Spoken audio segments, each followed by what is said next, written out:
Hi hello नमस्कार, मी पूजा आपले अगदी मनापासून स्वागत करते एका नवीन व्हिडिओ ब्लॉगमध्ये. स्वामींचे नाव घेऊन ब्लॉगला करते आहे सुरुवात. तर चला मैत्रिणींनो, आजच्या व्हिडिओमध्ये मी तुम्हाला तुमच्यासोबत शेअर करणार आहे माझ्या व्यवसायातील एक महत्त्वाचा टप्पा, की मी 1 BHK मधून 2 BHK का शिफ्ट झाली, कशासाठी शिफ्ट झाली, काय कारणं आहेत, ते सगळं काही तुमच्यासोबत मी शेअर करणार आहे. त्यामुळे व्हिडिओ कुठेही स्किप करू नका, व्हिडिओ शेवटपर्यंत नक्की बघा. तर बघा, या 1 BHK फ्लॅटमधून माझ्या उलन रंगोली मॅटच्या व्यवसायाची सुरुवात झाली. आणि हा जो माझा आहे तो बेडरूम आहे. बेडरूममध्ये तुम्ही वस्तूसुद्धा बघू शकता. पसारा थोडासा इग्नोर करा, कारण की व्यवसाय पण करायचा, घर पण सांभाळायचं, दोन्ही गोष्टी मॅनेज होत नाही. त्यातल्या त्यात तरी करण्याचा प्रयत्न करत असते.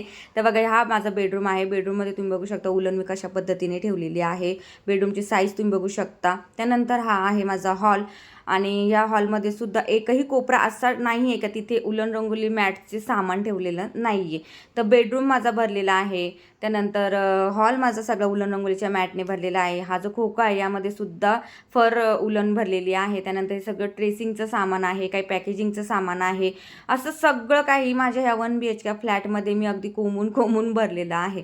आणि आता बघा, तुम्हाला मी बाहेरून दाखवते की हॉलची साईज तुम्ही बघू शकता. ह्या साईजमध्ये मी काम करणं मला अतिशय कठीण जात आहे.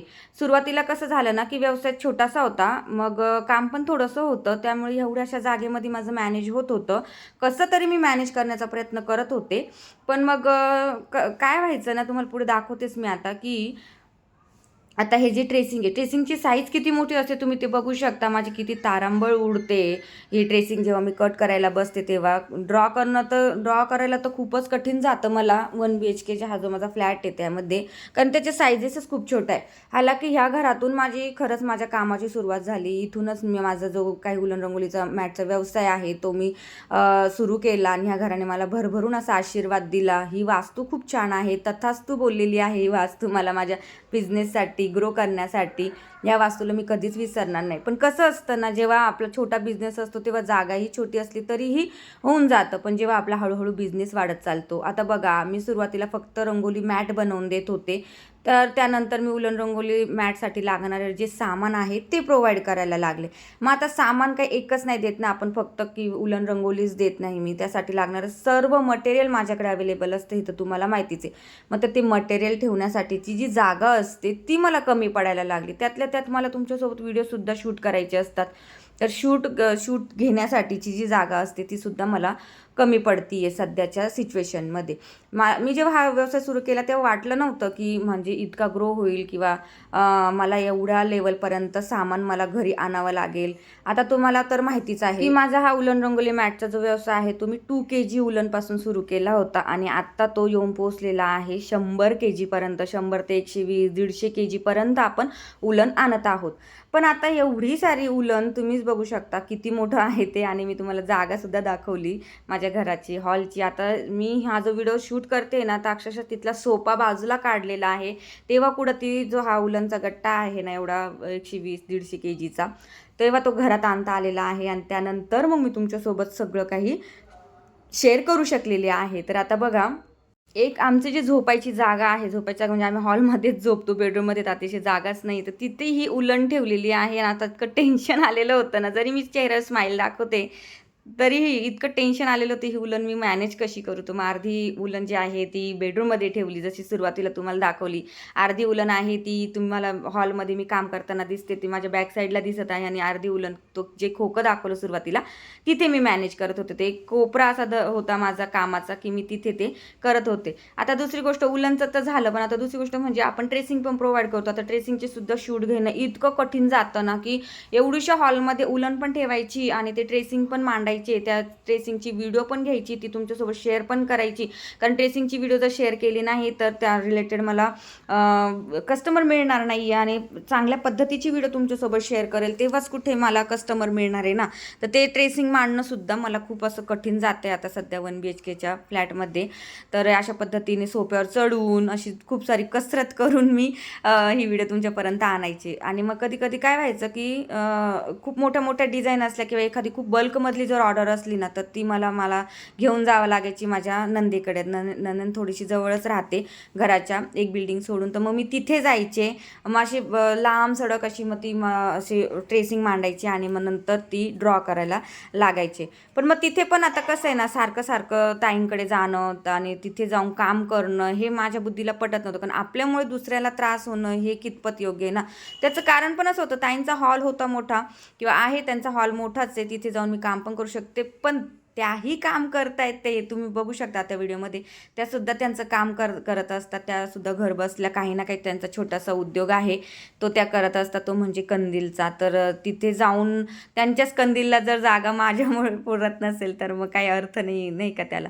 पण असं करून मी आता कधी माझ्या भावाच्या घरी जाते, तर कधी ताईंकडे येते. जर मोठी ऑर्डर असेल, बल्कमधली ऑर्डर असेल, छोट्या ऑर्डर तर घरीच कंप्लीट होतात, पॅकेजिंगसुद्धा घरीच कंप्लीट होती. पण मी अशा मोठ्या ऑर्डर्स असतील तर मग मला ताईंकडे येऊन कंप्लीट कराव्या लागायच्या. पण आता कसं होतं की किती त्रास देणार. तुम्ही लाईन बघू शकता ही कंदीलची. त्यांनाच जर माझ्यामुळे अडचण झाली जागेची तर मग माझं काम करण्याचं काही म्हणजे आपल्यामुळे दुसऱ्याला त्रास होणं हे कितपत योग्य आहे ना, असं वाटतं. तर आय होप तुम्हाला समजलंच असणार आहे. मी फक्त माझं स्ट्रगल तुमच्यासोबत शेअर करते की मला 1 BHK फ्लॅट अतिशय छोटा पडतोय आणि तुमच्यापर्यंत ज्या ऑर्डर येतात ना त्या कशा पद्धतीने येतात, किंवा त्या मागचं माझं स्ट्रगल काय असतं किंवा काय, हे पण आजच्या व्हिडिओमधून मी तुम्हाला सांगणार आहे. भरपूर दिवस झाले तुमच्यासोबत ह्या गोष्टी शेअर करायच्या होत्या. असो, तर चला आता मी जो 2 BHK फ्लॅट घेतलेला आहे तो कुठे घेतलेला आहे तर बघा, हा माझा 1 BHK आहे आणि त्याला लागूनच लगेच 2 BHK रिसेंटली खाली झालेला आहे. तर मग आम्ही निर्णय घेतला. आता हा जो माझा 1 BHK आहे त्याला आहे 6,000 भाडं रेंट आहे, आणि जो हा त्यालाच लागून लगेच हा 2 BHK आहे, तर याला आहे 8,000 रुपये भाडं. 8,000 रुपये त्याला रेंट आहे. ओके, तर बघा आता 6,000 कुठे, 8,000 कुठे, मंथली डायरेक्ट 2,000 रुपयाची वाढ झालेली आहे माझ्या जे काही खर्चामध्ये म्हणता येईल आपल्याला, मंथली खर्चामध्ये. पण आता कसा मी हा विचार नाही करत आहे ताई की ते 2,000 रुपये एक्स्ट्राचं माझं आता खर्च होणार आहे का काय. पण मी हा विचार करते की मला एक माझा स्पेस मिळणार आहे, एक माझी जागा मिळणार आहे, माझ्या कामासाठी मला एक मोकळा जो स्पेस हवा आहे तो मिळणार आहे. त्यामुळे मी हा 2 BHK घेतला. तर आता बघा, हा जो एक बेडरूम आहे, त्या आधीचा एक बेडरूम दाखवला मी तुम्हाला, हा एक बेडरूम दाखवला, तो एक बेडरूम दाखवला. तर आता काय होणार आहे माहिती आहे का, एक बेडरूममध्येच आम्हाला झोपायला जागा होणार आहे. त्यानंतर एका बेडरूममध्ये मी पूर्ण माझं कामाचं ठिकाण करणार आहे, किंवा एक माझा तो कामाचा स्पेस असणार आहे, जिथे मी हवा तेवढा पसारा करू शकते आणि हवं तेवढं ट्रेसिंग लांबलचक टाकू शकते. बराचसा मोठा फ्लॅट आहे हा. तर तेच आता साफसफाईचं त्याचं काम चालू आहे, आणि ते काम करता करता ऑर्डर्स पण कंप्लीट करायच्यात आणि फ्लॅटचं शिफ्टिंगसुद्धा करायचं. तर एवढं सारं असं स्ट्रगल चालू असतं ताईंनो माझं. तर आय होप तुम्ही समजू शकता. तर चला, आता झालं आहे हे की मी 2 BHKमधून 1 BHKमधून 2 BHK का शिफ्ट झाले.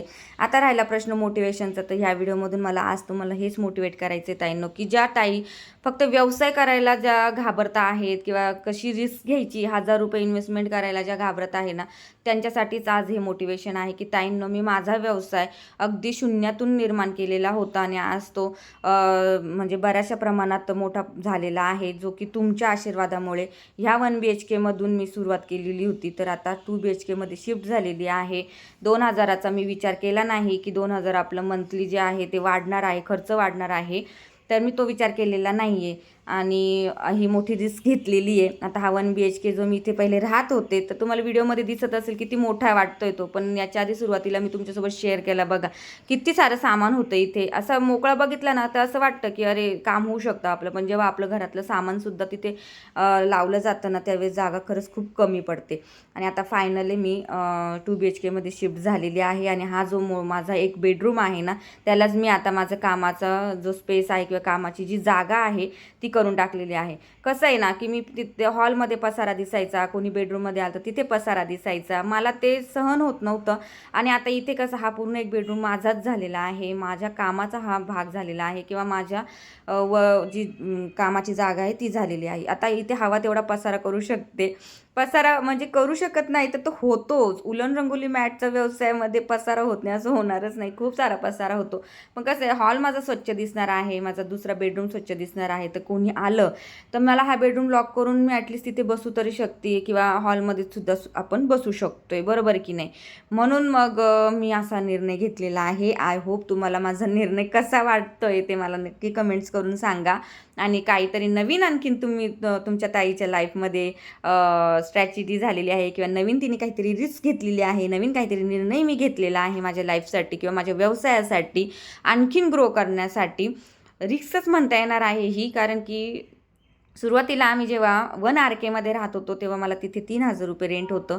त्यानंतर आम्ही 1 BHKमध्ये आलो, तिथे मला 6,000 रेंट होतं आणि आता आम्ही 2 BHKमध्ये आलो, तिथे आम्हाला 8,000 रुपये रेंट आहे. तर रेंटचा जो टप्पा आहे तो वाढतच चाललेला आहे, खर्चाचा जो टप्पा आहे तो वाढतच चाललेला आहे, पण इन्कम पण त्या पद्धतीने आपण जनरेट करत आहोत या छोट्याशा व्यवसायामधून. तर तुम्हालासुद्धा असं काही म्हणजे लाईफमध्ये करायचं असेल, रिस्क घ्यायच्या असतील, काहीतरी छोटासा व्यवसाय करून मोठं नाव कमवायचं असेल, तर हा उलन रंगोली मॅटचा व्यवसाय अगदी बेस्ट आहे. तुम्ही सुद्धा घरबसल्या करू शकता. तुम्हाला यासाठी लागणारे जे रॉ मटेरियल आहे ते तुमची ताई तुम्हाला प्रोव्हाइड करतच असते, तुम्हाला तर माहितीच आहे. आणि प्रत्येक व्हिडिओमधून मी तुम्हाला मोटिवेट करण्याचा प्रयत्नसुद्धा करतच असते. आपलं आहे डेली ब्लॉगिंगचं चॅनल, तर डेली लाईफमध्ये माझ्या काय घडतं काय नाही हे मी तुमच्यासोबत शेअर करतच असते. सो आजचा व्हिडिओसुद्धा त्यासाठीच होता. आवडला असेल तर नक्कीच लाईक, शेअर, सबस्क्राईब करायला विसरू नका. जास्तीत जास्त ताईंपर्यंत हा व्हिडिओ शेअर करा, जेणेकरून माझं जे स्ट्रगल आहे आणि जे मी मोटिवेट करण्याचा तुम्हाला प्रयत्न करत आहे त्यामधून 10मधून एक जरी ताई मोटिवेट झाली तरी मला छान वाटणार आहे. सो आणि याचं सगळं श्रेय बरं का मी व्हिडिओच्या शेवटला सांगते, कारण की व्हिडिओ शेवटपर्यंत जी ताई बघत आली असेल तर त्या ताईला तर हे नक्की श्रेय जाणार आहे. आता बघूया किती ताई हा व्हिडिओ शेवटपर्यंत बघत आलेले आहे. ताईंनो, खरंच तुमचं मनापासून आभार मानेल मी की तुमच्यामुळे मी आज इथे पोचलेली आहे आणि स्वामींच्या कृपेमुळे 1 RKमधून 1 BHKमध्ये, 1 BHKमधून 2 BHKमध्ये आणि 2 BHKमधून मी लवकरच माझं स्वतःच्या घरामध्ये जाईल ही स्वामींचरणी प्रार्थना आहे. आणि तुम्हीसुद्धा प्लीज प्रे करा की मी स्वतःच्या घरामध्ये लवकरात लवकर शिफ्ट व्हावी, कारण मलासुद्धा आता कंटाळा आलेला आहे रेंटच्या घरामध्ये राहण्याचा, सारखं सामान उचलून इकडे तिकडे टाकण्याचा. पण कसं असतं की जेव्हा होईल तेव्हा, म्हणजे जेव्हा हातात असेल तेव्हा, आपलं हातात म्हणण्यापेक्षा नशिबात पण आणि आपल्या कामात पण किंवा स्ट्रगलमध्ये जेव्हा होईल तेव्हा होईल स्वतःचं घर. पण होईल तर हे नक्कीच, आणि मला करायचंच आहे स्वतःचं घर. ज्यांना स्वतःचं घर नाही आहे, हक्काचं घर नाही आहे, त्यांना माझी तळमळ समजू शकते की मला काय म्हणायचं आहे. आणि लवकरच मी स्वतःच्या घरातसुद्धा शिफ्ट होईल, त्याचा पण व्हिडिओ तुमच्यासोबत शेअर करेल. मला माहीत नाही 1 वर्ष लागतं, 2 वर्ष लागतं की 3 वर्ष लागतं. ओके, तर चला भेटूया नेक्स्ट व्लॉगमध्ये. दिलेल्या नंबरवरती नक्की व्हॉट्सअप करा आणि घर बसल्या तुम्हीसुद्धा उलन रंगोली मॅटचं सामान मागवून घ्या, छोटासा व्यवसाय सुरू करा. आणि फक्त उलन रंगोली मॅटमध्ये तुम्हाला जर इंटरेस्ट नसेल तर तुम्ही दुसरे कोणताही व्यवसाय करू शकता. आता पाईप क्लीनरचा सुद्धा छानसा घर बसल्या छोटासा व्यवसाय सुरू झालेला आहे, त्यासाठी सुद्धा लागणारं मटेरियल आपण प्रोव्हाइड करत असतो पाईप क्लीनरचं. सो ते सुद्धा बघू शकता तुम्ही, बघा व्हिडिओमध्ये दाखवते आहे. ओके, चला बाय बाय, भेटा नेक्स्ट व्लॉगमध्ये. श्री स्वामी.